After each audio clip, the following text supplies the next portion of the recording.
তৃণমূল নেতাদের বাড়িতে ইডি হানা নিয়ে একসময় তাপস রায়ের বিরুদ্ধে সুর চড়িয়েছিলেন বিরোধী দলনেতা শুভেন্দু অধিকারী। বুধবার সেই বিরোধী দলনেতার গলাতেই শোনা গেল তাপসের প্রশংসা। তাপসকে উত্তরীয় পরিয়ে পদ্ম শিবিরে স্বাগত জানান তিনি। তাহলে কি বিজেপিতে যোগ দিলে সব দোষ মাপ? বিজেপির ওয়াশিং মেশিনের রাজনীতিতে উঠছে প্রশ্ন।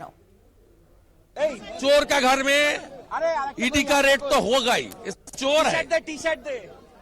Sujit Bose involve south Dumdum municipal recruitment scam.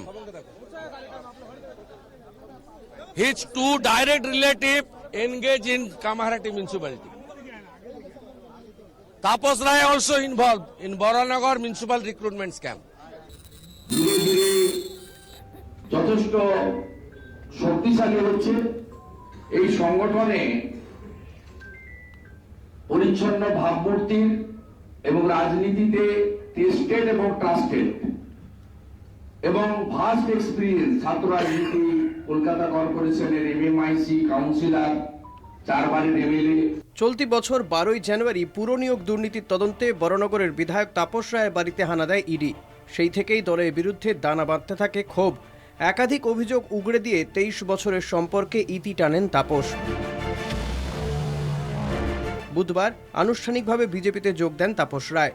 BJP দপ্তরে তাকে উত্তরীয় পরিয়ে দলে স্বাগত জানান বিজেপির রাজ্য সভাপতি সুকান্ত মজুমদার ও বিরোধী দলনেতা শুভেন্দু অধিকারী। একসময় ইডি হানা নিয়ে এই শুভেন্দু অধিকারী তাপস রায়কে চোর কটাক্ষ করেছিলেন। বুধবার তাঁর হাত থেকেই ফুলের তোড়া নিয়ে 100% সৎ থাকার প্রতিশ্রুতি দিলেন তাপস। একটি সরকার, যে সরকার শেখ শাহজাহানদের সরকার, উত্তম সরকারের সরকার, জয় হাজরাদের সরকার, শিবু হাজরাদের সরকার, এবং যে সরকার সংবিধান আইন কানুনের কথা বলে কিন্তু হাইকোর্টের রায় মানে না, নির্দেশ মানে না, সুপ্রিম কোর্টের রায় মানে না, নির্দেশ মানে না।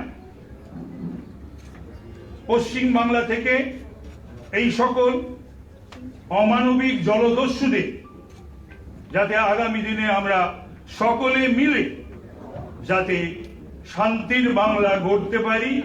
শুভেন্দুর গলাতেও নরম সুর। তৃণমূলের চোর হঠাৎই পরিচ্ছন্ন সাধু। সর্বভারতীয় স্তর পর্যন্ত আমরা সর্বস্তরে আলোচনা করে আমরা এই সিদ্ধান্ত নিয়েছি ও আমাদের মনে হয়েছে কলকাতা সহ গ্রেটার কলকাতাতে আমাদের সমর্থক আছে, ভোটার আছে, মোদীজির সমর্থক আছে, সংগঠন ধীরে ধীরে যথেষ্ট শক্তিশালী হচ্ছে। এই সংগঠনে পরিচ্ছন্ন ভাবমূর্তির এবং রাজনীতিতে টেস্টেড এবং ট্রাস্টেড এবং ভাস্ট এক্সপিরিয়েন্স ছাত্র রাজনীতি, কলকাতা কর্পোরেশনের এমএমআইসি কাউন্সিলর, 4 বারের এমএলএ। ভোটের আগে কেন্দ্রীয় এজেন্সি ব্যবহার করে দলবদলের রাজনীতি, যেই রাজনীতির শিকার খোদ শুভেন্দু অধিকারীও। বিজেপির ওয়াশিং মেশিনের আধিপত্য অব্যাহত, মত রাজনৈতিক মহলের। কলকাতা টিভি।